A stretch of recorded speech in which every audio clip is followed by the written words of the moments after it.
예, 이제 코로나가 다 끝난 것 같은 그런 분위기인데, 그렇죠. 그렇지만 어제 기준으로 국내 총 감염자 숫자가 1683만 469명, 어제 기준입니다. 전 국민의 3분의 1이 감염이 된 것이죠. 그래서 뭐 사람들 중에는 백신 무용론 이런 것들을 이야기하는 사람들이 있습니다. 방역 당국의 통계에 의하면은 지난달 3월 27일 기준으로 3차 접종 후에 돌파 감염된 추정 사례가 누적 517만 명. 그래서 전체 그 3차 접종자의 16.3%가 감염이 됐다는 거죠. 그래서 뭐 백신이 무용하지 않느냐 뭐 이런 얘기들을 하는데, 우리 교우님들은 어떻습니까? 백신을 뭐 계속 맞을 필요가 있다고 생각하십니까? 아니면 맞을 필요가 없다고 생각하십니까? 그런데 4월 22일 날 MBC 뉴스에 이런 뉴스가 있었습니다. 코로나19 백신 3차 접종의 예방 효과를 분석한 연구 결과를 임상 감염병이라는 유명 학술지에, 외국에 있는 학술지에 게재한 그런 내용이 뉴스로 나왔는데, 거기에 보니까 이 2차 접종 완료군 대비 3차 접종 완료군의 위중증 대비 효과, 예방 효과가 91.6%, 그리고 사망 예방 효과는 92.3%에 달했다는 거죠. 백신을 계속해서 맞는 것은 굉장히 효과가 있는 것이 분명한 것이죠. 오늘 이 설교가 이 신비주의인데, 우리가 지금 이 골로새 교회에 있는 나타났던 이단들에 대한 그런 이야기를 나누고 있는데, 이게 백신의 역할이지 않나 이런 생각이 듭니다. 우리가 골로새서를 계속해서 나누다가 지난 종려주일과 고난주간 이제 다른 것을 했었는데, 이제 다시 이제 골로새서를 이어서 하는데, 우리가 문맥을 다시 한번 훑어볼 필요가 있는 것 같습니다. 골로새는 이 잡단신을 숭배하던 이 부르기아인들, 원주민들이죠. 그리고 거기 오래전에 이주해 왔던 이 유대인들이 함께 이렇게 살고 있던 곳이었죠. 이러한 이교와 유대교라는 이런 환경적 배경 때문에 이 골로새 교회 안에는 다양한 이단 사상들이 들어오게 됐습니다. 우리 골로새서에서 말하고 있듯이 잘못된 철학과 초등학문으로 표현된 것들이죠. 영지주의, 그리고 유대적 율법주의, 그리고 천사 숭배, 그리고 금욕주의, 뭐 이런 것들로 교회가 이제 혼돈에 빠졌던 것입니다. 그래서 그것 때문에 에바브라를 통해서 그들에게 전해졌던 이 복음, 좀 예수 그리스도의 이 구원자로서의 유일성과 절대성이 이런 이단 사상에 의해서 위협을 받고 있었던 것이죠. 그래서 에바브라가 이 로마의 가택연금 상태에 있던 바울을 찾아가서 의논을 했고, 그래서 바울이 골로새 교회에 쓴 편지가 골로새서인 것이죠. 그래서 이 사도 바울이 1장 15절부터 2장 5절에 걸쳐서 그 복음, 만세전부터 감추어져 왔던 하나님의 비밀, 바로 예수 그리스도에 대해서 아주 분명하게 선포를 하는 것이죠. 그 내용이 무엇이었습니까? 바로 예수, 그가 보이지 아니하시는 하나님의 형상, 바로 하나님이라는 것이었습니다. 그가 만물을 창조하셨을 뿐만 아니라 창조된 이 우주를 섭리하시는 섭리의 주이시고, 그분이, 하나님이신 그분이 인간의 몸을 입고 이 땅에 오셔서 십자가에서 죽으시고 다시 살아나심으로 우리의 죄의 문제를 해결하고 교회의 머리가 되신 분이시다. 그래서 모든 백성들을 죄로부터 구원하시고 교회인 그 몸의 지체로 삼으셔서 하나님 앞에 완전한 자로 재창조해 가시는 분, 그분이 만유의 으뜸이신 분이시다 하는 것이었습니다. 그렇게 예수로 말미암는 예수의 구원자로서의 완전성을 다시 한번 선포했던 것이죠. 그러면서 이제 이어서 6절 7절에 이렇게 말씀합니다. 그러므로 너희가 이 예수를 주로 받았으니 그 안에서 행하되 그 안에 뿌리를 박으며 세움을 받아 교훈을 받은 대로 믿음에 굳게 서서 감사함을 넘치게 하라. 이렇게 하면서 8절에 누가 철학과 헛된 속임수로 너희를 사로잡을까 주의하라 하면서 이 골로새 교회에 들어왔던 이단들에 대해서 하나하나 짚고 나가고 있는 것이죠. 그래서 9절과 10절을 통해서는 이 영지주의 이단에 대해서 이야기를 했고, 그리고 11절과 17절은 우리가 두 주를 통해서 나눴는데 이 율법주의 이단에 대해서, 대표적으로 먹고 마시는 것, 그리고 이 안식일에 대해서 나눴습니다. 그리고 오늘 이어서 이 18절, 19절을 통해서 다루게 되는 것은 바로 신비주의입니다. 오늘이 그래서 일종의 3차 접종인 거죠. 부스터샷인 것입니다. 그리고 이제 다음 주에 마지막으로 금욕주의 부분을 다룰 것입니다. 오늘은 18절, 19절 두 절을 함께 나눕니다. 오늘 본문 18절은 이렇게 말씀하죠. 아무도 꾸며낸 겸손과 천사 숭배를 이유로 너희를 정죄하지 못하게 하라. 그가 그 본 것에 의지하여 그 육신의 생각을 따라 헛되이 과장하고. 이 18절 말씀은 이 골로새 교회에 몰래 들어와 이 에바브라로부터 배웠던 복음을 혼란스럽게 했던 그 거짓 교사 이단들에 대해서 그것을 꾸며낸 겸손과 천사 숭배라고 이렇게 말합니다. 여러분, 여기 오늘 본문 이 골로새 교인들을 복음, 곧 참된 하나님의 사랑으로부터 멀어지게 했던 그 꾸며낸 겸손이라는 것이 무엇일까요? 겸손이라고 말하면 뭐 우리말에서뿐만이 아니라 헬라어에서도 이거는 뭐 그냥 겸손, 신앙적 덕목의 그 겸손이란 단어입니다. 좋은 의미인 것이죠. 하지만 여기서는 그런 의미가 아니죠. 여기 겸손은 그런 겸손이 아니라 꾸며낸 겸손 이렇게 되어 있죠. 이것이 골로새 성도들을 정죄하는 것으로 연결되는 것이니까 좀 부정적인 의미로 어떤 겸손을 말하고 있는 것이죠. 그렇다면 이 부정적인 이 의미의 이 겸손은 무엇일까요? 이 꾸며진 겸손이 무엇인지에 관한 몇 가지 견해들이 있는데, 가장 전통적인 견해는 당시 이 거짓 선생들이 사람이 하나님께 직접 나아가는 것은 이게 사람이 너무 하찮은 존재이기 때문에 천사들이 중보의 역할을 해야 한다, 이렇게 주장을 했다는 것입니다. 그리고 이 부분에 대해서 칼빈은 이렇게 얘기를 했는데, 나는 겸손과 천사 숭배를 동시에 일어나는 것으로 본다, 이렇게 얘기했습니다. 여기에서 이 겸손이란 이 신앙적 겸손, 도덕적 겸손이 아니라 잘못된 겸손이죠. 꾸며낸 겸손입니다. 즉 하나님께 우리가 직접 나아갈 수 없으니까 대신 천사를 중보자로 두어야 한다는 잘못된, 그릇된 이 말씀 이해를 가리킨다고 볼 수 있습니다. 따라서 이 말씀이 경고하고 있는 바는 이 꾸며낸 겸손과 천사 숭배가 곧 하나님을 향하여 그릇되게 나아가는 길을 이라는 것이죠. 예수 그리스도를 통해서 나아가지 않고 잘못 나아가고 있다는 것입니다. 그리고 또한 이 꾸며낸 겸손과 이 천사 숭배를 다른 말로 바꾸면 신비주의라고 이렇게 바꿀 수 있습니다. 이렇듯 이 초대교회 때부터 이 주님의 교회를 흔들었던 이단 사상 중에 이 신비주의가 있었습니다.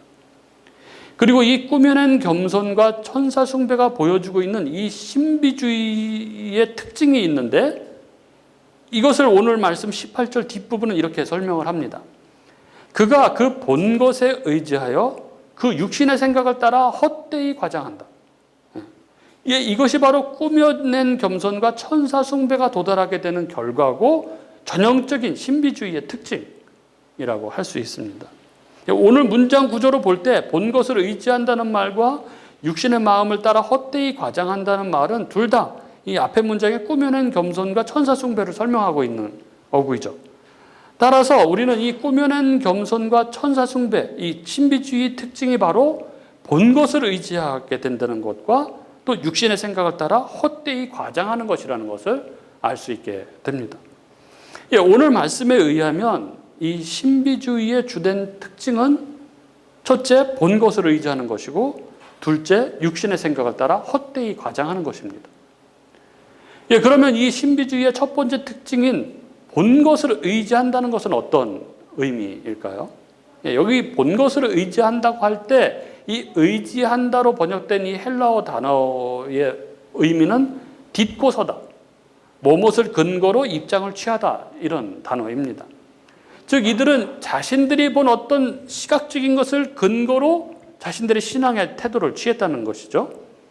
말하자면 이들, 이 꾸며낸 겸손과 천사 숭배를 하는 이 신비주의자들은 사람이 경험할 수 없는 일, 사람이 보는 이 세계에서는 일어날 수 없는 일, 이런 것들을 나는 봤다 하는 것을 자기 신앙의 중심축으로 삼는 사람들이라는 것입니다.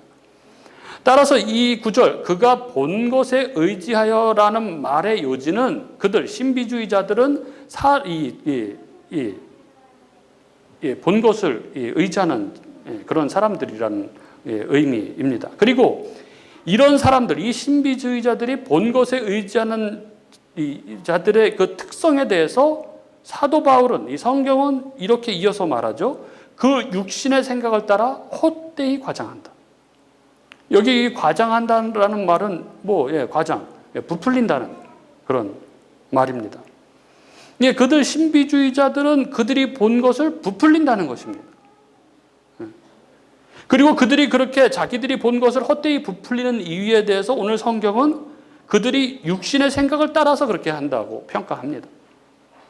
그들이 본 것을 부풀리는 이유는 육신의 생각 때문이라는 것입니다.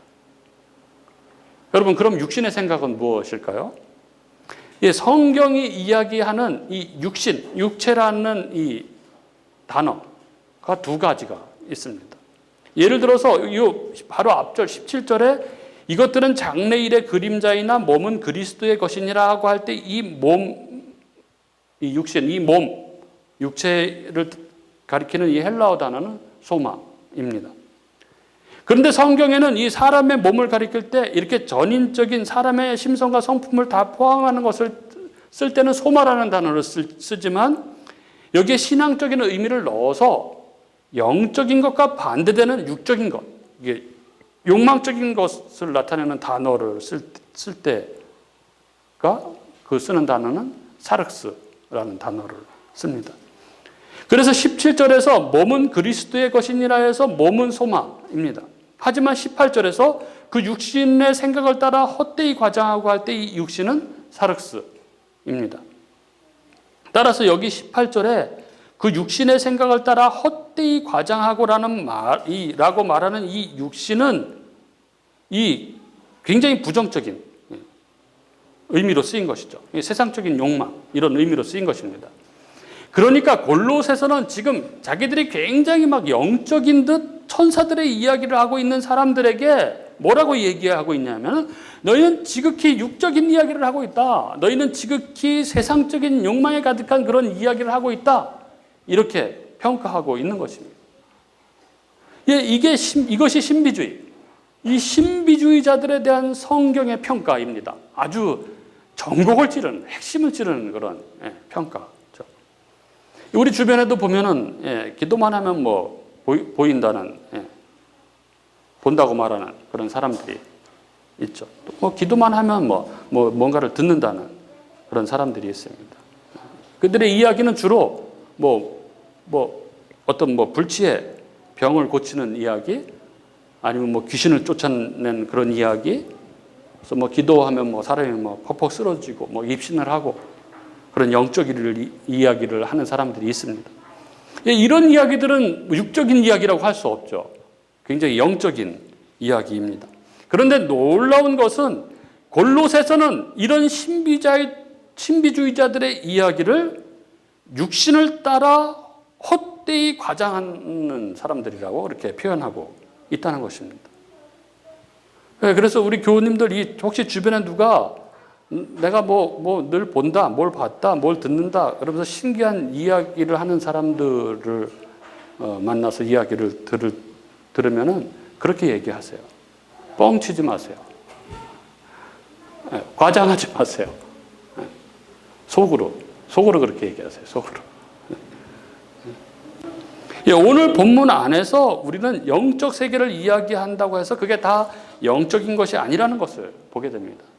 아니 오히려 그들 신비주의자들이 뭘 봤다, 뭘 들었다 하는 이 사람들의 이 영적인 이야기는 굉장히 육적인, 굉장히 육신의 욕망으로 가득 차 있는, 그래서 부풀려진 그런 이야기들이라는 것입니다. 이것이 신비주의자들에 대한 성경의 진단입니다. 여러분, 사람들은 그냥 교회 되는 사람들도 왜 신비주의에 빠지게 되는 것일까요? 인간에게는 영적 갈망이라는 것이 있습니다. 인간은 누구나 그 어떤 영적 충동, 즉 무한한 것에 대한 갈망을 지니고 있다. 이 보들레르의 말인데, 인간에게는 영적 갈망이라는 것이 있습니다. 이것은 하나님께서 하나님을 쫓아 섬기라고 우리들 속에 심어준 종교심이죠. 이 종교심이 사람들에게는 다 있습니다. 그래서 이 브리테니카 이 백과사전, 신 브리테니카 백과사전에 뭐라고 써 있냐면은, 학자들이 발견한 바로 볼 때 어떤 의미로도 종교심이 없는 사람이란 어느 곳에도 어느 시대에도 결코 존재하지 않았다. 이렇게 적고 있습니다. 그래서 사람들은 자기가 아무리 무신론자라고 해도 사실 영적 세계를 믿습니다. 그래서 우리 주변에 보면 자기가 종교가 없다고 말하는 사람들도 연초가 되면 운세를 보죠.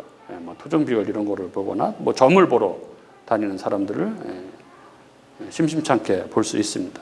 이 사람은 기본적으로 이 영적 세계를 추구하도록 그렇게 지어진 존재이고, 따라서 세상이 물질적으로 아무리 발전하고 채워져도 해결될 수 없는 문제죠. 얼마 전에 이 한국 역술인협회 회장의 말에 의하면 우리나라에 이 역술인이 45만 명, 역술인이 30만 명, 무속인이 15만 명, 한 45만 명 정도가 있고, 이들이 벌어들이는 연수입이 1년에 한 4조 원가량. 어마어마한 것이죠. 그래서 흔히 운세 시즌이라고 불리는 이 새해, 신년이 되면 그 용하다는 점집에는 줄을 쓴다는 것이죠. 그리고 최근에 신내림을 받았다. 이런 데는 보통 대기가 3개월 이상 이렇게 밀려 있다고 합니다. 사람들에게는 이렇게 영적인 갈망이 있습니다. 그런데 이 영적 갈망을 기독교에 속하였고 하나님을 믿고 그리스도를 구주로 고백한다는 사람들이 이것을 그릇된 방식으로 해결하려고 하는 그것이 바로 그들을 신비주의로 몰아가는 것이죠. 사랑하는 우리 교우님들, 기독교를 흔히 신비의 종교라고 그렇게 말을 합니다. 그러나 기독교가 말하는 신비는 알 수 없는 방언을 말하고 방서를 쓰고 예언을 하고 통변을 하고 하는 그런 것에 있지 않습니다. 기독교의 신비라는 것은 불치의 병이 낫고 이해할 수 없는 기이한 일이 일어나고 이런 것에 있지 않습니다. 오히려 성경은 이런 것을 쫓아 신비한 신앙을 추구하는 사람들을 육신의 생각을 따라 헛되이 과장하는 사람들이라고 이렇게 진단합니다. 여러분, 그래서 이렇게 이 신비한 영적 세계를 쫓아다니는 것, 그리고 그런 사람들을 유의해야 합니다. 이런 사람들은 2000년 전에도 있었고, 그리고 세상에서만 있었던 것이 아니라 초대교회에도, 교회 안에도 있었습니다. 그러나 그들의 도전이 그렇게 끈질기게 이어져 왔음에도 불구하고 주님은 교회가 그런 거짓 교사들의 유혹에 넘어가지 않도록 지키셨습니다. 그리고 이들과의 치열한 영적 싸움을 통해서 바른 진리, 바른 신앙의 길을 아주 든든히 세워주셨습니다. 그게 바로 바른 정통 신앙의 기초로 놓여져 있는 신앙 개요소들, 교리문답 이런 것들인 것입니다.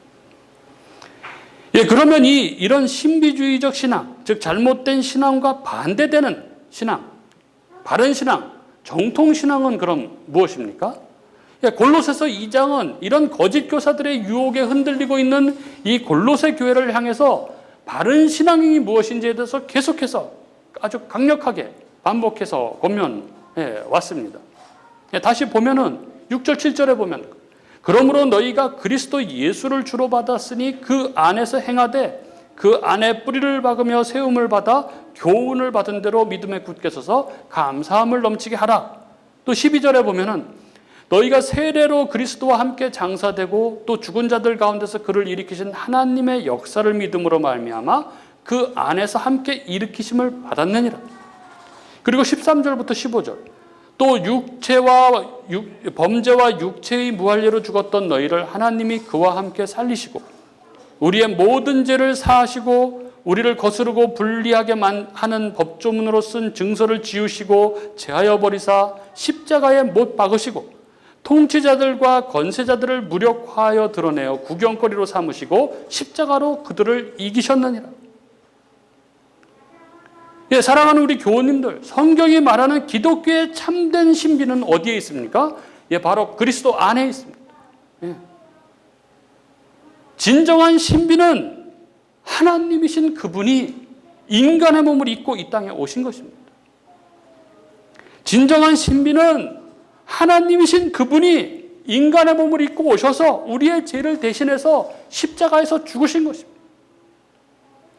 그리고 진정한 신비는 그분을 믿을 때 우리가 그분과 연합함으로 우리의 모든 죄가 사하여지고 뿐만 아니라 그의 의를 덧입게 된다는 것입니다. 그리고 그분의 영이 우리 가운데 임하셔서 우리를 거룩한 자로 만들어 가신다는 것입니다. 이게 바로 진정한 신비, 이게 성경이 이야기하는 신비, 미스테리입니다. 그렇게 이것을 복음, 기쁜 소식이라고 그렇게 말하는 것입니다. 그런데 많은 사람들이 육신의 생각을 따라서 헛되이 신비로운 것을 추구해서 사단이 쳐놓은 덫에 걸려들고 골로새 교회에도 많은 이들이 이렇게 헛된 것을 따랐던 것입니다. 그리고 여러분, 우리가 지금껏 이 신비주의가 가진 위험성에 대해서 함께 나눴는데 이뿐만 아니라 신비주의에는 또 다른 큰 해악이 뒤따릅니다. 19절에 이렇게 적고 있습니다. 머리를 붙들지 아니하는지라 온몸이 머리로 말미암아 마디와 힘줄로 공급함을 받고 연합하여 하나님이 자라게 하심으로 자라느니라. 19절은 앞에 18절에서 신비주의자들이 본 것을 의지하는 것과 육신의 마음을 따라 헛되이 가장하는 것을 말하면서 이렇게 하는 것들이 가져올 해악을 뭐라고 얘기하냐면은 머리를 붙들지 않게 되므로 그들이 자라지 못하게 된다, 이렇게 말씀합니다. 신비주의자들은 머리를 붙들지 않게 되므로, 예수를 붙들지 않게 되므로 그들의 신앙이, 믿음이 자라지 않는다는 것입니다. 신앙의 본질은 하나님을 더 알아가는 것이죠.